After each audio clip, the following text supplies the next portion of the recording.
Hello students, પહેલા તો સૌથી પહેલા બધાને હેપી ન્યૂ યર અને આઈ હોપ કે તમારું જે ન્યૂ યર છે પ્રીવિયસ યર કરતાં પણ ઘણું સારું જાય.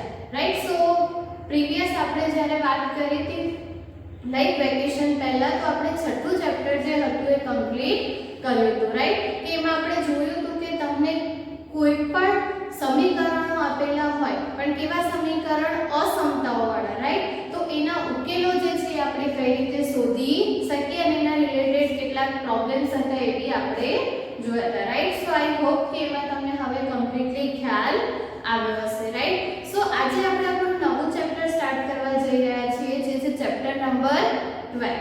રાઈટ. સો ચેપ્ટર નંબર 12 છે ત્રિપરિમાણીય ભૂમિતિનો પરિચય. રાઈટ. જેને તમે શોર્ટમાં 3D કહો છો. રાઈટ. આપણે ઓલરેડી એ વર્ડનો બહુ જ બધો યુઝ કરીએ છીએ. રાઈટ. 3D એટલે કે 3 ડાયમેન્શનલ. હવે 2D ની વાત એટલે કે દ્વિપરિમાણની વાત જે છે ઓલરેડી તમે લોકો 9મા 10મા ધોરણમાં કરી રહ્યા છો. રાઈટ. તમે જોયું તો કે દ્વિપરિમાણમાં આપણને કોઈ પણ બિંદુ, રેખા દર્શાવવી હોય તો આપણે કઈ રીતે દર્શાવી શકીએ? રાઈટ. ઇનફેક્ટ છઠ્ઠા ચેપ્ટરમાં જ આપણે ગ્રાફ બી દોર્યા કે કોઈ પણ રેખા હોય એને તમે કઈ રીતે દ્વિપરિમાણમાં દર્શાવી શકો. દ્વિપરિમાણ એટલે બે અક્ષ.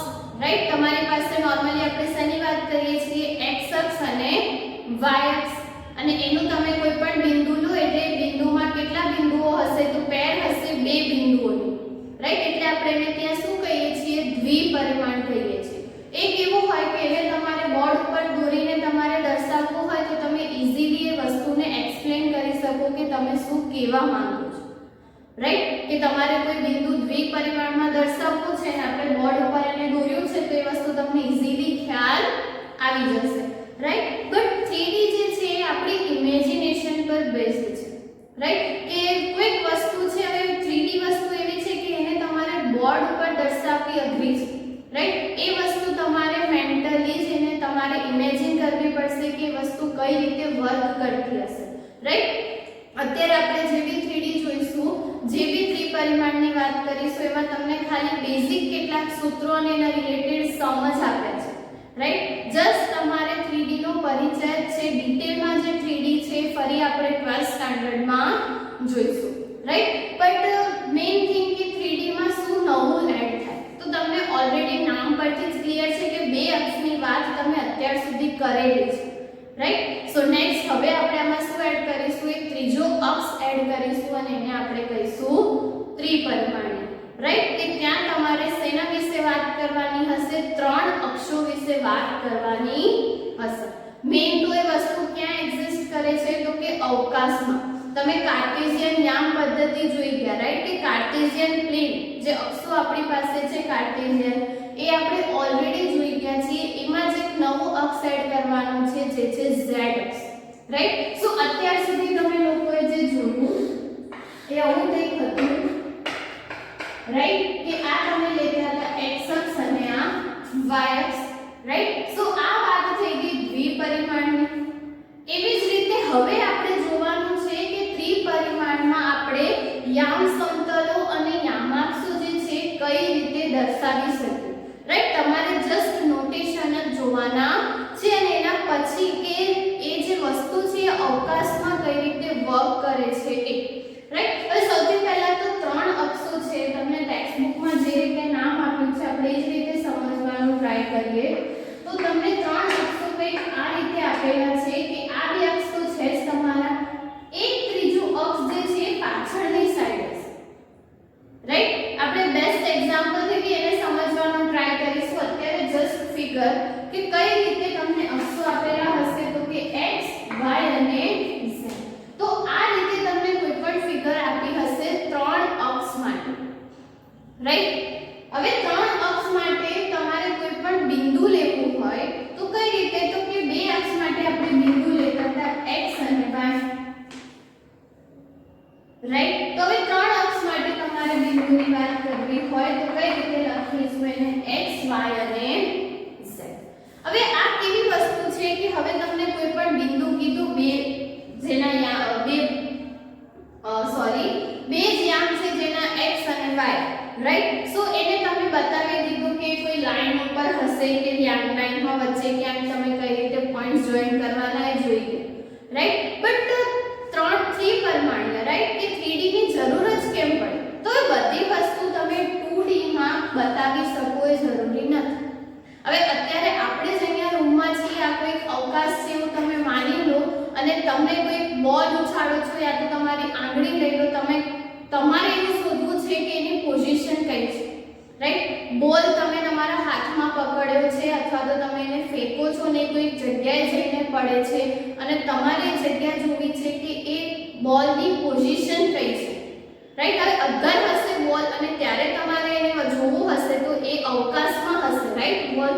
અને એ વસ્તુની જ્યારે તમારે વાત કરવી હોય ત્યારે હંમેશા તમારે શેની વાત કરવી પડે? 3D માં એને ઇમેજિન કરવું કે ત્યાં આપણી પાસે જે અક્ષ છે એના લઈને આપણે બિંદુ પર જવાનું અને ત્યાંથી આપણે એનું અંતર કે જે શોધવું હોય શોધી શકીએ, રાઈટ. તો જે રીતે તમે 2D માટે અંતર સૂત્ર ને બધું યુઝ કરતા હતા એ જ રીતે આપણે 3D માં બી જોઈશું કે કઈ રીતે એ વસ્તુ જે છે વર્ક કરે છે, રાઈટ. બટ એટલું કે કદાચ આપણે આપણી આંગળી બી લઈએ ને આપણે જોવું હોય કે નીચેથી આપણે કોઈ બિંદુએથી એનું અંતર શોધીએ છીએ કે કોઈ બોલની વાત કરીએ છીએ તો એ બધી વસ્તુ જે છે 3D માં એક્ઝિસ્ટ કરે, રાઈટ. કોઈક વસ્તુ હવામાં લટકતી હોય તો એને તમે 2D માં ઇમેજિન ના કરી શકો, રાઈટ. સો એ જ વસ્તુ તમારે 3D માટે જે છે જોવાની છે. બેસ્ટ વે કે તમારે હવે 3D ને સમજવું હોય તો કઈ રીતે સમજવાનું? તો તમે જે જગ્યાએ ઊભા છો તમારી પાસે રૂમ છે, રાઈટ. કોઈ બી એક કોર્નર લઈ લો અને કોર્નરમાં તમારી પાસે ત્રણ અક્ષો હશે. એક તમારે x અક્ષ થઈ જશે, રાઈટ. હમણાં આપણે જે રીતે ઊભા અક્ષની વાત કરીએ એને આપણે z લઈ લઈએ તો તમારી પાસે z અક્ષ છે. આડું તમે એક રેખા ઇમેજિન કરશો, આડો પાર્ટ, તો એ તમારો y અક્ષ હશે, રાઈટ. એક તમારું y અક્ષ, એક z અક્ષ, x અક્ષ અને ઊભું જે હશે તમારું શું હશે? z અક્ષ, રાઈટ. તમારે તમારા રૂમના કોર્નરની એક દિવાલ ઇમેજિન કરવાની કે ત્યાં તમારી પાસે જે કોર્નર છે ત્યાં તમને ત્રણ અક્ષો મળશે, right. First one is x અક્ષ, પછી z અક્ષ, x અક્ષ અને y અક્ષ, રાઈટ. અને હવે તમે ત્યાંથી કોઈ બિંદુની વાત કરો તો ત્યાંથી તમારે હવે કોઈ બિંદુનું અંતર શોધવું હોય તો તમે 3D ની જે બી ફોર્મ્યુલા છે એનો યુઝ કરી શકો, રાઈટ. સૌથી પહેલા તો કે હવે ત્રણ અક્ષો છે તો જેવી રીતે આપણે 2D માં જોયું હતું કે પોઝિટિવ હોય એટલું ને એટલું નેગેટિવ બી એક્ઝિસ્ટ કરે, તો એ જ વસ્તુ આમાં બી થશે, રાઈટ. કે તમારું જે z અક્ષ છે એ તમે પાછળની દિશામાં લઈ જશો તો એ નેગેટિવ z અક્ષ થશે અને એને આપણે ડિનોટ કઈ રીતે કરીશું? z dash, right. એવી જ રીતે તમારું y અક્ષ છે પાછળ જશે તો નેગેટિવ y અક્ષ થશે અને એને આપણે કઈ રીતે દર્શાવીશું? y dash, right. અને એવી જ રીતે x અક્ષ, હવે આ અહીંયા તમને દેખાય છે પણ એક્ઝેક્ટલી એ પાછળની સાઈડ છે, રાઈટ. કે તમે આ અક્ષને x અક્ષ એઝ્યુમ કરો છો તો એની પાછળનો જે પોર્શન હશે એ તમારો નેગેટિવ x અક્ષ હશે, રાઈટ. સો તમારે એને દોરવું હશે 3D માં તો તમે એને આ રીતે દર્શાવી શકો, રાઈટ. કે x અક્ષ એક્ચ્યુઅલી આ અક્ષ આ સીધું છે, રાઈટ. આપણે ભલે આ રીતે દર્શાવીએ છીએ બીકોઝ મેં પહેલા જ કીધું એમ કે બોર્ડ ઉપર તમારે 3D ની વાત જ્યારે કરવી હોય, ઇનફેક્ટ તમે નોટબુકમાં બી જ્યારે લખશો તો એ વસ્તુ તમારે ઇમેજિન કરવી પડશે, રાઈટ. ઓકે.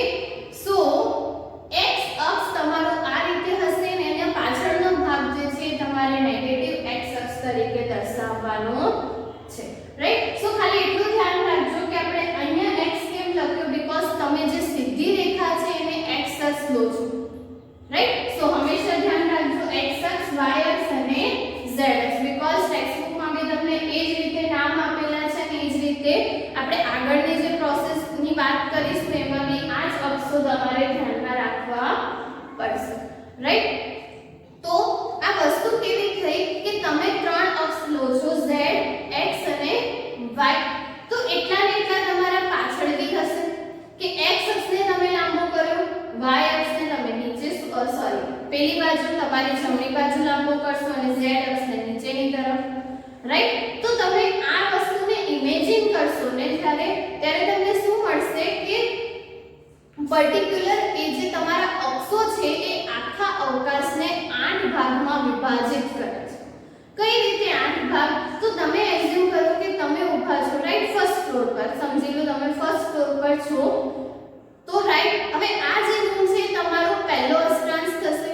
8 ભાગમાં ડિવાઈડ થાય છે એટલે તમારો પહેલો ભાગ હશે જ્યાં તમે છો રાઈટ. એટલે કે ત્યાં ત્રણેય અક્ષો હશે જ્યાં તમે ઊભા છો ત્યાં તમારું શું થશે? પહેલો યામ થશે રાઈટ. એવી જ રીતે એની પાછળ બીજો અક્ષ હશે રાઈટ, બીજો ભાગ હશે. અહીંયા પહેલો હશે તો મારી પાછળની જે રૂમ છે મારો બીજો અક્ષ થશે કેમ કે મેં ત્રણેય અક્ષોને લંબાવ્યા છે રાઈટ. નેગેટિવ કે પોઝિટિવ પણ મારી પાસે ત્રણ અક્ષ તો છે અને આ આખો અવકાશ છે આપણી પાસે રાઈટ. સો જો હું અહીંયા ઊભી છું તો આ મારો થશે પહેલો પાર્ટ, એવી જ રીતે પેલો બીજો પાર્ટ થશે. મારી બાજુની જે રૂમ હશે એમાં પાછળનો જે ભાગ હશે ત્રીજો અને બાજુની રૂમ વાળો ભાગ કયો થશે? ચોથો રાઈટ. સો તમે જ્યારે ત્રણ અક્ષોને તમે લાંબા કરીને એને ડિવાઈડ કરશો તો એ ટોટલ ઉપરનો જે પાર્ટ હશે 4 ભાગમાં ડિવાઈડ થશે. એવું ને એવું તમે નીચે બી તો z અક્ષને લાંબો કર્યો છે રાઈટ. ત્યાં બી તમારી પાસે y અને x અક્ષ છે તો એવા જેવા ઉપર 4 પાર્ટ મળે એવા ને એવા નીચે બી મળશે રાઈટ. સો હું જ્યાં ઊભી છું ત્યાંથી કરીને નીચે સુધી તમને એક પાર્ટ મળશે તો એ પાછો તમારો એક અક્ષ થયો રાઈટ. એટલે તમારા ઉપર જેવા 4 ભાગ થયા એવા ને એવા 4 ભાગ તમને ક્યાં મળશે? નીચેની બાજુ મળશે રાઈટ. એટલે તમે એવું કહી શકો કે જે ત્રણ અક્ષો છે એ પૂરા જે અવકાશ છે એનું 8 ભાગમાં વિભાજન કરે છે રાઈટ. થોડુંક ઇમેજિન કરવાની ટ્રાય કરજો. તમારે ખાલી કેટલું તો કે કોઈ પણ રૂમનો કોર્નર લેવાનો, ત્રણ અક્ષો ઇમેજિન કરવાના, ત્રણેય અક્ષોને તમે થોડાક લાંબા કરશો તો તમને ત્યાં શું મળશે? એનું 8 ભાગમાં વિભાજન થશે રાઈટ. કે ઉપર હું જો છું, પાછળનો ક્લાસ, બાજુનો અને એની બાજુ રાઈટ. મારી પાછળની બાજુમાં બી તો એક હશે, ત્યાં બી તો અક્ષો હશે રાઈટ. અને આપણી જમણી બાજુમાં એવા ને એવા 4 તમને નીચેની બાજુ મળશે રાઈટ. એટલે ટોટલ તમને કેટલા ભાગ મળશે? 8. કદાચ તમારે ઇમેજિન કરવું હોય તો તમે એવી રીતે બી ઇમેજિન કરી શકો કે તમારી પાસે 3 અક્ષ છે અને ત્રણેય અક્ષ પર તમે કોઈ પ્લેટો મૂકી દેશો તો એ બી તમને 8 ભાગમાં વિભાજન થતું જોવા મળશે રાઈટ. બટ આ વસ્તુ એવી છે કે તમને ટેક્સ્ટબુકમાં બી ફિગર આપેલી છે, તમે ફિગરથી સમજાય તો બહુ સારું છે. બટ થોડુંક તમારે ઇમેજિન કરવું પડશે કે જે x અક્ષ અને y અક્ષ આપણે લઈએ છીએ 2D માં અને 3D માં છે, ત્રીજું અક્ષ એડ થશે એટલે તમારો જે પોર્શન છે આખો કેવો થઈ જશે? 3D માં જતું રહેશે. એટલે કે તમારે એ અક્ષોને આખા અવકાશમાં એઝ્યુમ કરવા પડશે કે કઈ રીતે તમે કોઈ પણ બિંદુને જોઈ શકો રાઈટ. હવે તો કે 3D માં કોઈ પણ બિંદુ હશે, ભલે આપણે એને એવી રીતે લખી દઈએ લાઈક મને કોઈ બિંદુ અહીંયા લખવું છે તો હું લખી દઈશ કે x y અને z છે. બટ એક્ઝેક્ટલી એ બિંદુ ક્યાં હશે? તો હું ધારો કે ઉગમ બિંદુથી કોઈ બિંદુની વાત કરું છું કે આ બિંદુના યામ ચલો x y અને z છે તો x y અને z પોઝિટિવ છે. તો ત્રણેય અક્ષો પોઝિટિવ ક્યાં હતા? હું ઊભી હતી ત્યાં, જે આપણે સ્ટાર્ટિંગમાં જ લીધું કે ત્રણેય અક્ષો કેવા હશે? Positive right. સો આવા કેસમાં બિંદુઓ જે છે એ તમને કેવા મળશે? પોઝિટિવ મળશે. બટ હરેક વખતે પોઝિટિવ હોય જરૂરી નથી ને. આપણે 2D માં બી જોયું કે -x અને -y બી એક બિંદુ છે અને એક્ઝિસ્ટ કરે છે પણ એ બિંદુ સમતલ પર હોતું અને આ કેવું થશે? અવકાશમાં હશે. કે ઉગમ બિંદુથી હું કોઈ બિંદુ લઉં છું તો બિંદુ P તમે આને લો છો x y z તો એ અહીંયા ક્યાંક હશે અને એના યામ હશે x y અને z. કે એનું x થી અંતર, y થી અંતર અને z થી અંતર કેવું હશે? સરખું. એટલે એવું કોઈ બિંદુ તમારે અવકાશમાં એઝ્યુમ કરવું પડશે. ભલે તમે અહીંયા એને પ્લેનમાં મતલબ કે ભલે તમે એને અત્યારે અહીંયા ફિગરમાં લખી શકો બટ એક્ચ્યુઅલી એ બિંદુ જે છે અવકાશમાં એક્ઝિસ્ટ કરે છે રાઈટ. સો એ વસ્તુ તમારે થોડીક ઇમેજિન કરવી પડશે રાઈટ. ખાલી એટલા માટે કે આ બધી વસ્તુ જે છે એના સૂત્રોને તમે જ્યારે જોશો તો એ બધા બી 3D ને રિલેટેડ છે રાઈટ. નો ડાઉટ જેવું તમે 2D માં કરતા હતા એવું જ પણ અમુક વસ્તુમાં તમારે ઇમેજિનેશન કરવું જ પડશે રાઈટ. બટ જ્યારે આપણે સમ્સ પર મૂવ કરીશું ત્યારે આની એટલી બધી જરૂર નહીં પડે બીકોઝ આપણે 12th માં બી મેં કીધું એમ કે આ જ વસ્તુને ફોલો કરીશું, રાઈટ. હવે મેઇન થિંગ કે મેં તમને કીધું કે 8 ભાગમાં વિભાજન કરે છે, રાઈટ. તો જેવી રીતે તમે 2D માટે જોયું હતું કે કયા યામમાં કઈ સાઇન હોય, 4 ભાગમાં વિભાજન થતું હતું ને તમને ચારેયની સાઇન ખબર હતી, રાઈટ, કે પ્લસ પ્લસ પછી શું હતું માઈનસ પ્લસ માઈનસ માઈનસ અને પ્લસ માઈનસ. એવી જ સાઇન તમારે 3D માટે પણ ધ્યાનમાં રાખવાની છે. 3D માટે મેં કીધું એમ કે તમે 8 બોક્સ જે આપણે વિચારે 8 રૂમ જે વિચારે એ તમારે એઝ્યુમ કરવા પડશે અને એને લઈને તમે સાઇન્સ જોશો તો તમને ઈઝીલી ખ્યાલ આવી જશે. કદાચ તમને સાઇન્સ ના યાદ રહે તો એના નોટેશન્સ બી આપણે જોઈશું તો એ તમારે યાદ રાખવાના, રાઈટ. સૌથી પહેલા આપણે જોઈએ તો કે અષ્ટાંશની મેં વાત કરી તો ટોટલ આપણી પાસે 8 અષ્ટાંશ છે, રાઈટ. 8 ભાગમાં વિભાજન કરે છે તો 8 અક્ષમાં 8 ભાગમાં આપણે x y અને z ની સાઇન જોઈ લઈશું. એટલે પછી આપણે આ જે બિંદુઓ લખવાના થશે એ લખવામાં આપણને ક્યારે વાંધો આવશે નહીં. કદાચ તમને કોઈ બિંદુ ડાયરેક્ટ આપી દીધું છે અને કયા ભાગમાં એ હશે કે કયા અષ્ટાંશમાં એ હશે તમે ઈઝીલી વેરીફાઈ કરી શકશો, રાઈટ. સો સૌથી પહેલા તો મેં કીધું એમ કે પહેલો ભાગ એટલે કે તમે જ્યાં ઊભા છો ત્યાં ત્રણેય બિંદુઓ કેવા હશે પોઝિટિવ, કેમ કે ત્યાં x અક્ષ y અક્ષ અને z અક્ષ ત્રણેય કેવા છે ધન, રાઈટ. એટલે ત્રણેયની સાઇન કેવી હશે પોઝિટિવ. હવે આ જ ભાગને તમારે લખવો હોય જેવી રીતે તમે લખતા હતા કે x y યામ અથવા તો x, બરાબર, આ રીતે આપણે વસ્તુને લખતા હતા. એવી જ રીતે જ્યારે તમારે 3D ને પહેલા ભાગને ડિનોટ કરવો હોય તો તમે એવું લખી શકો કે O x y અને z, રાઈટ. એટલે કે O x y z આ તમારો પહેલો ભાગ થશે. તમે બોક્સ તરીકે બી એ વસ્તુને ઇમેજિન કરી શકો કે ત્રણેય પોઝિટિવ હશે એટલે આપણે એને શું લીધું છે x y અને z. હવે બીજો ભાગ, તો બીજો ભાગ તમે ઊભા છો એની એક્ઝેક્ટ પાછળ, રાઈટ. સો એક્ઝેક્ટ પાછળમાં શું થશે કે તમારું જે x અક્ષ તમે લાંબુ કરશો એ નેગેટિવ થઈ જશે, બાકી y અને z તો પોઝિટિવ જ હોવાના, રાઈટ. એટલે કે બીજા ભાગમાં શું થશે તો કે x અક્ષ નેગેટિવ હશે અને y અને z કેવું હશે પોઝિટિવ હશે, રાઈટ. અને એને તમે કઈ રીતે લખી શકો તો કે O. હવે x જે છે તમારો નેગેટિવ છે તો એને તમારે x ડેશ થી દર્શાવો, રાઈટ. x ડેશ અને પછી y અને z તો પોઝિટિવ જ છે એટલે s ડેશ, રાઈટ. હવે ત્રીજો ભાગ, તો તમારો જે પાછળનો ભાગ તમે લીધો તો એની બાજુવાળો, રાઈટ. હવે ત્યાં ઓલરેડી x અક્ષ તો નેગેટિવ જ હશે પણ તમે જોશો તો y અક્ષ બી નેગેટિવ હશે કેમ કે તમારી જે દીવાલ છે એના પછીનો ભાગ છે, રાઈટ. અને z તો તમારો ઊભો અક્ષ હતો એ તો પોઝિટિવ જ રહેવાનો એટલે ત્રીજા ભાગમાં શું થઈ જશે નેગેટિવ નેગેટિવ અને પોઝિટિવ, રાઈટ. એટલે કે x અને y કેવા હશે નેગેટિવ અને z કેવો હશે પોઝિટિવ, રાઈટ. કોઈ જગ્યાએ પ્રોપર ઊભા રહીને વસ્તુ ઇમેજિન કરશો તો તમને ઈઝીલી ખ્યાલ આવી જશે કે એક્ઝેક્ટલી આપણે કઈ રીતે સાઇન્સ જે છે ડિનોટ કરીએ છીએ, રાઈટ. 2D માટે 4 ભાગ થતા હતા તો ચારેયની સાઇન્સ આપણે યાદ રાખી હતી ને હજુ બી તમને યાદ જ છે, રાઈટ.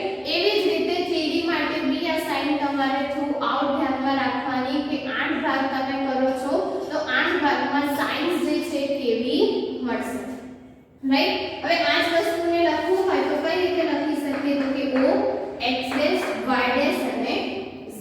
હવે યા તો તમે આ વસ્તુ માટે ભાગ યાદ રાખો મતલબ કે કયો અષ્ટાંશ છે યાદ રાખો અથવા તો આ લખી દો.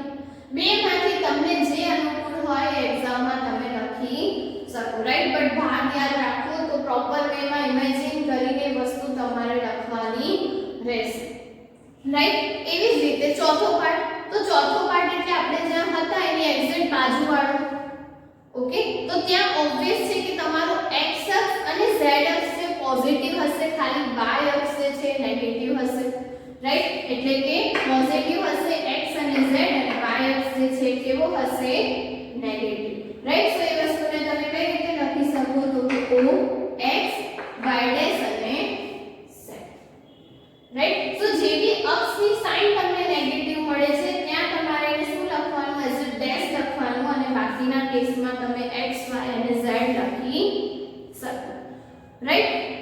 હવે એવી જ રીતે જ્યારે તમે 5 6 7 અને 8 ની વાત કરશો તો એની એક્ઝેક્ટ નીચે, તો ફર્સ્ટ ઓફ ઓલ તો કઈ રીતે, તો કે હું જ્યાં ઊભી છું એની નીચે વાળો પાર્ટ એટલે કે પાંચમો ભાગ થશે, એ પાંચમો, પછી પાછળ વાળાની નીચેનો ભાગ હશે છઠ્ઠો, પછી સાતમો અને આઠમો. એ રીતે તમારે અક્ષોને જે છે લેવાના છે. પણ કઈ રીતે ઇમેજિન કરવાના કે તમે ફર્સ્ટ ફ્લોર પર છો તો ગ્રાઉન્ડ ફ્લોરની વાત કરવાની અને ત્યાં તમને અક્ષ પોઝિટિવ મળે છે કે નેગેટિવ એ જોવા. હવે અહીંયા આપણે ઊભા છીએ, નીચેના અક્ષની વાત કરીએ છીએ આનાથી નીચેની, તો ઓબ્વિયસલી x અક્ષ અને y અક્ષ પોઝિટિવ હશે, ખાલી z અક્ષ જે છે નેગેટિવ હશે, રાઈટ. એટલે કે પોઝિટિવ પોઝિટિવ અને નેગેટિવ.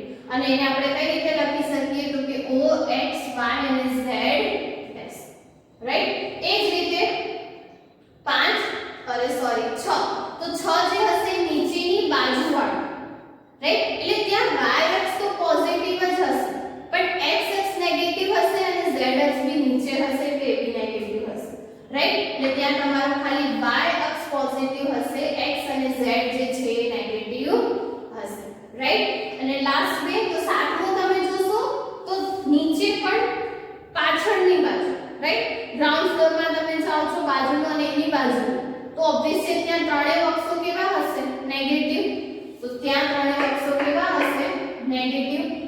અને છેલ્લું એટલે કે તમારી બાજુની નીચે વાળો જે પોર્શન હશે એટલે કે ત્યાં તમારી પાસે શું હશે તો કે x અક્ષ જે છે એ પોઝિટિવ હશે અને બાકીના બંને કેવા હશે, નેગેટિવ, રાઈટ. સો આ સાઇન ટેબલ જે છે તમારે ઓલવેઝ ધ્યાનમાં રાખવાનું. કદાચ તમને ના યાદ રહે તો જ્યારે બી તમે એક્ઝામ બી આપવા બેસો તમારી પાસે રૂમ કોર્નર હોય જ છે, રાઈટ. થોડુંક ઇમેજિન કરશો તો આ વસ્તુ ઈઝીલી તમને સમજમાં આવી જશે. ઓકે, સો આ થઈ ગઈ ઇન્ટ્રોડક્શન ની વાત કે તમારે કઈ રીતે યામાક્ષો યામ સમતલો જે 3D માં જોવાના હતા એ કઈ રીતે આપણે જોઈ શકીએ. મેઇન વસ્તુ કે તમે કોઈ બિંદુને કઈ રીતે દર્શાવો છો, રાઈટ. પણ મેં કીધું કે આ બિંદુ તમે લખો છો તો એને તમારે અવકાશમાં એઝ્યુમ કરવાનું, રાઈટ. બીજી વસ્તુ કે કોઈ પણ બિંદુ ધારો કે x અક્ષ પર જ ખાલી આવેલું છે, રાઈટ. તો જેવી રીતે x અક્ષનું બિંદુ આપણે શું લેતા હતા કે x અને બીજા બધા યામ કેવું થઈ જતું તો y યામ 0 લખી દેતા હતા, રાઈટ. તો ત્યાં એવું થશે કે x યામનું કોઈ બિંદુ છે તો x 0 0 થઈ જશે, રાઈટ. કોઈ બિંદુ y અક્ષ પર છે તો એમાં શું થઈ જશે 0 y 0 અને z અક્ષ પર હોય તો 0 0 z. ખાલી તમારે એને 3 કોઓર્ડિનેટ્સ માં લખવાનું છે એટલે કે એને 3 બિંદુઓમાં દર્શાવવાનું છે. કોઈ બિંદુ ખાલી xy સમતલમાં હોય તો એનું z યામ જે છે 0 થઈ જશે એટલે એને તમે કઈ રીતે લખી શકો x y અને 0, રાઈટ. સો આ કેટલાક નોટેશન છે જે નોર્મલી આપણે યુઝ કરીશું તો નાની નાની વસ્તુઓ જે છે તમારે ધ્યાનમાં રાખવાની. ઓકે, સો આ જ રિલેટેડ તમને સ્વાધ્યાય 12.1 માં બી નાના નાના સમ્સ આપેલા છે. તમે જોશો તો તમને એવું કીધું છે કે કોઈ બિંદુ જે છે x અક્ષ પર આવેલું છે તો એના y અને z યામ શું થશે, રાઈટ. સો ઓબ્વિયસલી મેં કીધું એમ કે કોઈ બિંદુ x યામ પર છે તો એના બાકીના કોઓર્ડિનેટ શું થઈ જશે 0, રાઈટ. સો બંનેનો આન્સર શું થઈ જશે 0. એવી જ રીતે કે કોઈ બિંદુ x z સમતલમાં છે તો એના y યામ શું થઈ જશે 0 એટલે એના યામ કેવા હશે તો કે x 0 અને z. હંમેશા ધ્યાન રાખવાનું કે બિંદુઓ તમે જે કોઓર્ડિનેટમાં દર્શાવો છો એને સ્મોલ લેટર્સમાં અને અક્ષો જે દર્શાવો છો એને કેપિટલ લેટર્સમાં દર્શાવવાના, રાઈટ.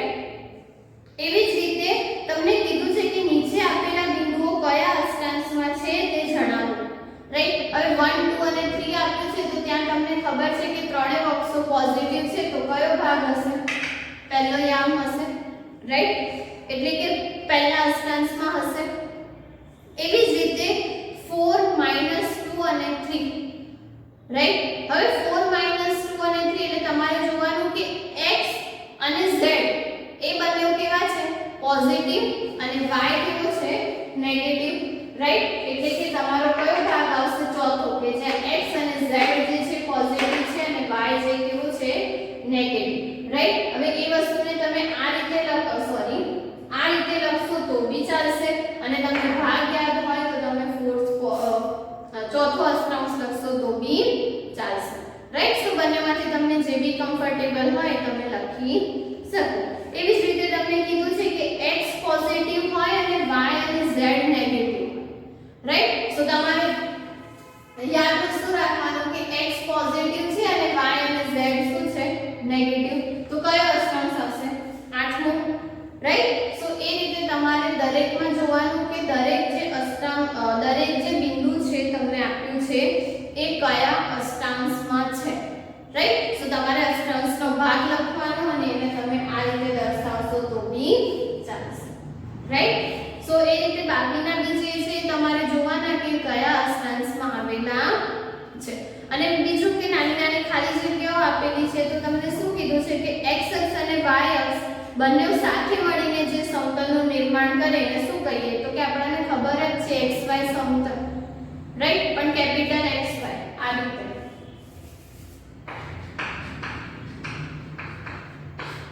રાઈટ. સો એ શું થઈ જશે? xy સમતલ. ઓકે. એવી જ રીતે તો કે xy સમતલમાં બિંદુઓના યામ, તો મેં કીધું એમ કે કોઈ બિંદુ બે એક જ યામમાં આવેલું હોય એટલે કે xy યામમાં આવેલું હોય, xy સમતલમાં આવેલું હોય તો એ બિંદુના યામ કેવા હશે? xy અને 0, કેમ કે ત્યાં z અક્ષ શું હશે? 0. એટલે એના તમારે બિંદુઓ લખવા હોય તો તમે આ રીતે લખી શકો xy અને 0. તો ખાલી ને ખાલી xy સમતલમાં આપેલું હોય તો એના યામ એના બિંદુઓના યામ કેવા હશે? xy અને 0. ઓકે. અને ત્રીજું તમને પૂછ્યું છે કે યામ સમતલો અવકાશનું ખાલી જગ્યા અષ્ટાંશોમાં વિભાજન કરે છે. તો અષ્ટાંશ લખ્યું જ છે અને તમે હમણાં જ જોયું કે કેટલા ભાગમાં વિભાજન કરશે? ટોટલ 8 ભાગમાં, રાઈટ. સો જ્યારે બી આ વસ્તુ કરો તો સૌથી પહેલા એને ઇમેજિન કરજો.